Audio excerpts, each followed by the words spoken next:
안녕하십니까. 2021년 4월 26일 최병구 이펙트 시작하겠습니다. 리얼미터가 YTN 의뢰로 조사한 문재인 대통령의 국정운영 지지율 일주일마다 한 번씩 발표를 하죠. 여기서 다시 또 부정평가가 최고치를 기록했다.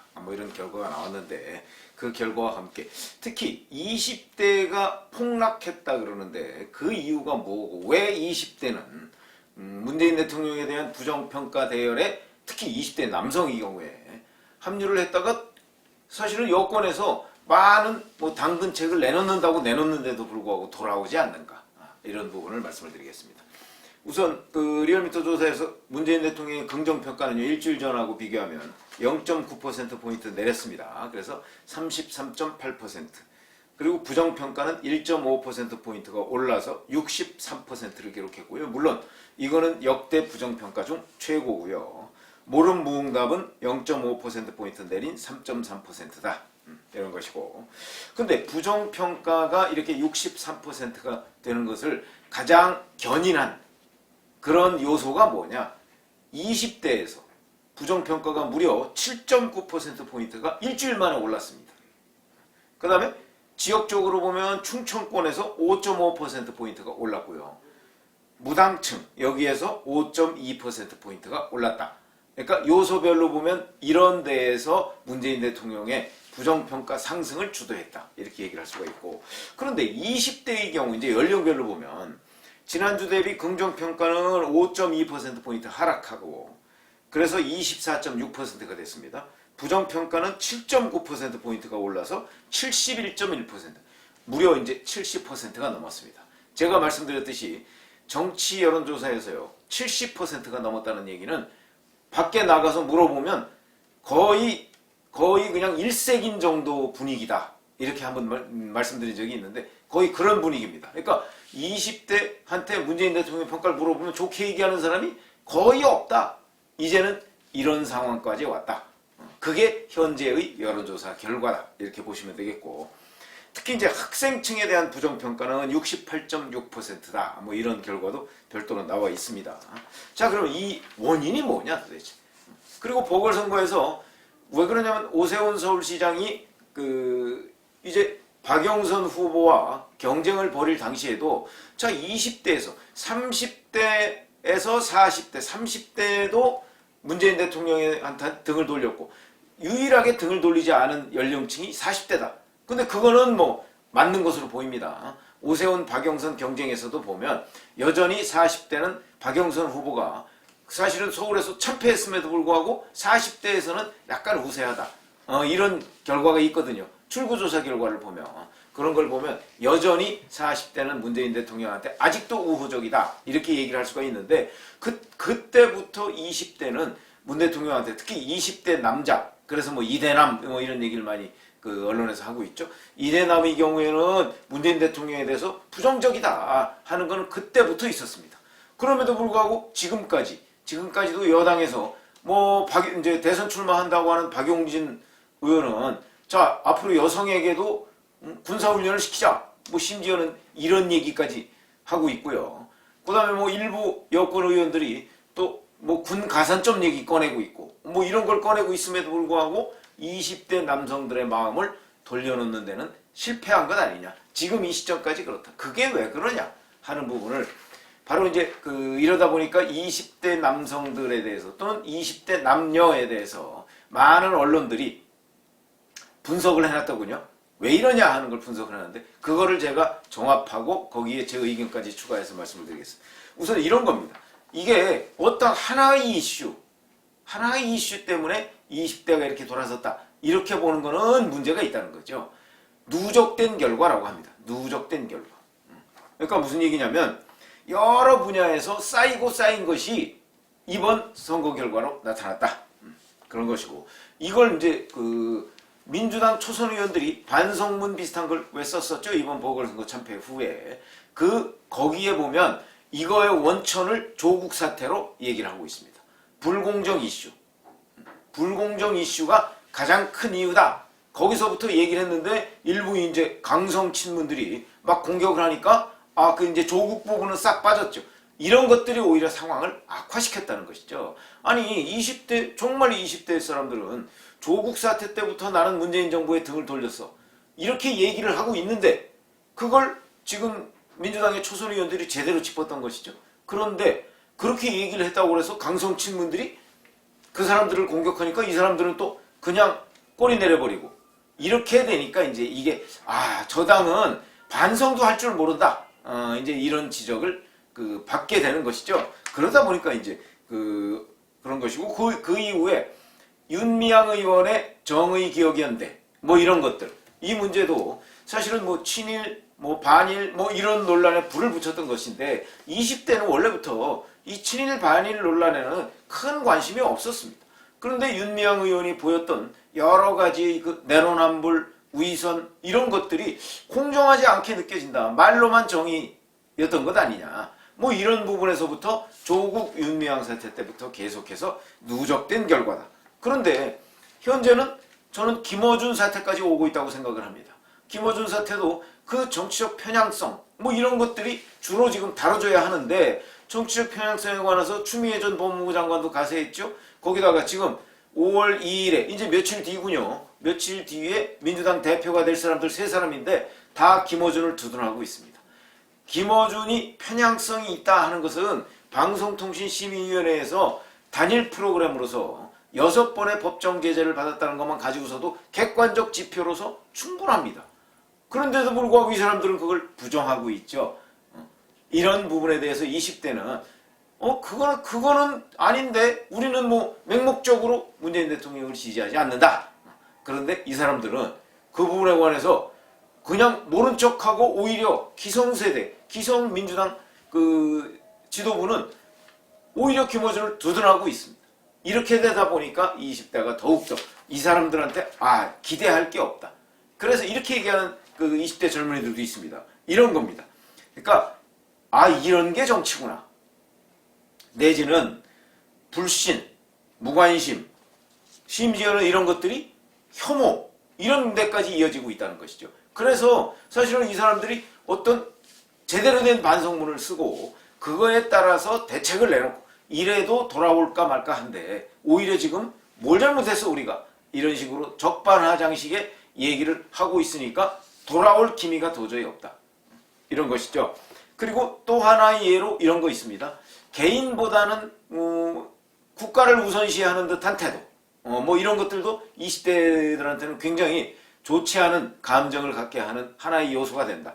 그게 바로 남북 아이스하키 단일팀 뭐 이런 거라는 거죠. 왜 그러냐면 박근혜 정부 때 위안부 합의를 일본하고 했죠. 이때도 20대들이 그 박근혜 정부의 위안부 합의에 대해서 분노했습니다. 분노한 이유는 30대가 분노한 이유하고는 좀 다르다. 30, 40대가 분노한 이유하고 30, 40대들은 이게 뭐 이 사람들은 결국은 친일 아니야 뭐 이런 식으로 생각을 하고 있었는데 20대는 그게 아니고 왜 위안부 할머니들이 동의하지 않은 합의를 국가가 대신해서 하느냐 뭐 이런 식의 그 생각을 가지고 있다 이거죠. 그때 문재인 대통령도 이렇게 얘기했다는 겁니다. 개인의 동의 없는 국가 간 합의는 원천적 무효다. 자 이렇게 얘기를 해놨는데 그럼 아이스하키 남북 아이스하키 단일팀 만들 때 그 아이스하키 그 올림픽을 위해서 동계올림픽을 위해서 4년간 열심히 연습을 했던 그 사람들의 동의를 받고 과연 남북 아이스하키 단일팀을 구성을 했느냐? 그렇지 않죠. 그럼 문 대통령은 여기에서는 이 말하고 저기에서는 저 말하는 거냐 하는 부분에 대한 실망 이런 것들이 불신으로 이어져서 여기까지 왔다. 그것도 물론 하나의 요소다. 뭐 이런 얘기고요. 그 다음에 여기에다가 20대들이 또 관심을 갖는 게 비트코인 문제입니다. 암호화폐라고 하는 것. 최근에는 은성수 금감위원장, 은성수 위원장이 뭐 20대 여기에 대해서 뭐 쓸데없는 얘기를 하는 바람에 이것이 또 파문을 일으켜서 뭐 은성수 위원장 사퇴시키자 뭐 이런 게 20대들 사이에 청와대 게시판에까지 올라가고 하는 상황이 벌어졌다. 그러니까 20대는 우리는 전혀 존중받지 못하고 있다 하는 느낌을 갖게 된다. 뭐 이런 얘기고요. 그 다음에 이런 또 주장을 하는 사람도 있습니다. 저도 여기에 동의합니다.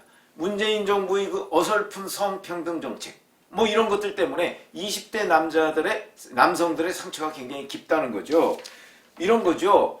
사실 그러니까 2020년 지방선거 때까지만 해도, 그러니까 2018년 지방선거죠. 2018년 지방선거 때까지만 해도 그 2017년에 어떤 탄핵 이런 문제가 20대한테 굉장히 충격으로 와닿았고, 자, 촛불 집회 뭐 이런 것들에 따라서 당연히 자, 대통령이 잘못하면 대통령도 물러나야 된다 뭐 이런 생각을 가지고 있고 거기에 동의했던 사람들이 바로 20대들입니다. 그런데 그때까지만 해도 새누리당 심판하자 이런 분위기의 20대도 전적으로 동의를 했었죠. 그랬는데 이제 그거로 인해서 박근혜 정권 자 물러나게 하고 문재인 정부를 출범시켜서 이제 정치적 임무는 끝났다. 이제 자기들로서는 완수했다. 이렇게 얘기한 이후에 이른바 이제 젠더 이슈가 지금 떠오르고 심지어는 이런 겁니다. 그 후에 이제 뭐 일자리를 챙기겠다. 문재인 대통령 일자리 상황판 청와대에 뭐 두고 내가 매일매일 챙기겠다 그랬는데 일자리 상황판 어디 갔습니까? 20대의 눈으로 보면 경제는 날로 어려워지고 물론 코로나라는 사태가 있었지만 어찌됐든 간에 그렇더라도 경제는 날로 어려워지고 일자리 얘기는 뭐 일자리를 뭐 얼마를 늘려주겠다고 하는데 사실상 늘려준 것은 중장년층에 대해서 뭐 일일 알바 비슷한 거 이런 거 늘린 거 외에는 숫자상으로만 뭐 이렇게 좀 꿰어 맞춰놨지 실질적으로 20대 청년들의 일자리 이건 훨씬 더 어려워졌습니다. 20대가 그걸 체감하고 있는 것 아닙니까? 그러니까 뭐야 일자리 늘린다고 하더니 하는 부분에 대한 불만이 여전히 누적돼 있고 그런데 성평등 정책으로 이거마저 오히려 자기네들은 훨씬 더 어려워졌다. 이렇게 느끼고 있다는 거죠. 그런 게 바로 무슨 얘기냐면 이런 겁니다. 지금 그 대기업이나 이런 데에서 그 취업자 별로 안 뽑죠. 그러다 보니까 이제 뭐 공기업, 그 다음에 공무원 이런 시험들이 지금 뭐 박차지게 어려워지고 있습니다. 그런데 거기에서 결국은 학점, 필기시험 뭐 이런 것들이 당락을 좌우하는 거 아닙니까? 그런데 이런 데에서 이게 이제 최고 직장인데 여기에서 군복무 남성 가산점 없애버렸죠. 그러니까 군복무 남성 입장에서 본다면 군복무라고 하는 그 기간 동안에 자기는 무슨 페널티를 받았다 이렇게 생각을 한다는 거죠. 불이익을 받았다고 생각을 하는 겁니다. 그 다음에 실제 또 어렵게 해서 공무원이나 뭐 공기업이나 이런 데 들어갔더니 거기에서 쉽고 편한 뭐 내근직 뭐 이런 것들은 여성들한테 주고 어렵고 힘든 일, 굳은 일 이거는 또 남성 직원들 독차지하고 뭐 예를 들어서 뭐 숙직 뭐 이런 거 그런 부분이 20대 남성들 기준으로 본다면 이건 불공평한데 나하고 같이 시험 봐서 들어갔는데 더군다나 나는 군복무 가산점도 못 받고 그 공부하는데 공백이 있었는데 뭐 이런 생각을 하게 된다는 거죠. 그렇게 되다 보면 결국은 이건 뭐야? 나는 계속해서 불이익을 받고 있잖아. 뭐 이런 생각을 버리지 않고 있다. 그러면 거기에 대한 대책 내지는 우위로라도 해줘야 될 텐데 그건 아니고 오히려 뭐 여성가족부 이런 데에서 가끔 얘기하는 거 보면 오히려 남성이 또는 20대 남성이 뭔가 차별받고 있는 듯한 그런 느낌을 문재인 정부에서 많이 갖고 있다. 이런 것들 때문에 거기다 뭐 비트코인 뭐 이런 거 뭐 과세를 하느니 마느니 뭐 이런 얘기들 아니 비트코인은 제대로 된 대접도 안 해주면서 세금 매길 때는 마치 뭐 주식하고 비슷하게 세금 매기겠다 이런 식으로 하니까 그런데 20대가 특히 관심을 가지고 있는 그런 일에 대해서 굉장히 화가 나 있다 이런 것이죠. 내놓는 대책이라는 건 제대로 없고 뭐 이런 부분입니다. 그러다 보니까 20대 남성의 경우에는 문재인 정부로 다시 돌아오지 않는다. 물론 이거는 문재인 정부가 다시 또 20대 남성한테 뭔가 좀 우대를 하려는 정책적 기회 같은 거 뭐 이런 거를 법률안 뭐 이런 거를 내놓는다면 돌아올 수 있겠죠. 근데 그렇게 돌아오더라도 지금 문재인 정부의 사람들은 편가르기에 굉장히 익숙해 있는 사람입니다. 20대 남성과 20대 여성을 젠더 이슈로 해서 편을 갈라놨는데 이것을 다시 20대 남성을 끌어들이려면 잘못하면 또 20대 여성의 표가 달아난다. 그러니까 이거는 원래 통합적 마인드 뭐 이런 걸 갖고 있기 전에는 이 20대의 표심을 다시 끌어들일 수 없다. 뭐 이런 얘기입니다. 그래서 지금 그 20대에서 문재인 대통령이 최악의 부정평가 이걸 받고 있는 이유와 근데 왜 돌아오지 않느냐. 그럼 앞으로는 어떻게 되겠느냐. 앞으로도 제가 말씀드렸죠. 이런 편가르기적 발상을 바꾸지 않는 한 아마 20대 남성은 돌아오지 않을 것이다. 이거는 뭐 기본적으로 앞으로 이제 결국 큰 선거는 내년 3월 달에 있는 대선, 6월 달에 있는 지방선거 뭐 이런 거 아니겠습니까? 뭐 20대가 그걸 전체적으로 좌우하는 건 아니지만 20대는 보다 실용적, 실리적 입장을 가지고 있는 것인데 이런 점에서 본다면 이 20대의 표심, 20대의 표심이 문재인 대통령으로부터 지금 멀어져 있는데 이 부분을 만약에 야당도 제대로 잡지 못한다? 그럴 경우엔 20대는 자칫 잘못하면 부동층이 될 가능성이 매우 높다. 그래서 어찌 보면 내년 두 번의 큰 선거는 50대 이상의 야당 분위기와 30, 40대의 여당 분위기 그거에 대한 심판자를 아마도 20대가 하지 않을까 이런 생각이 듭니다. 감사합니다.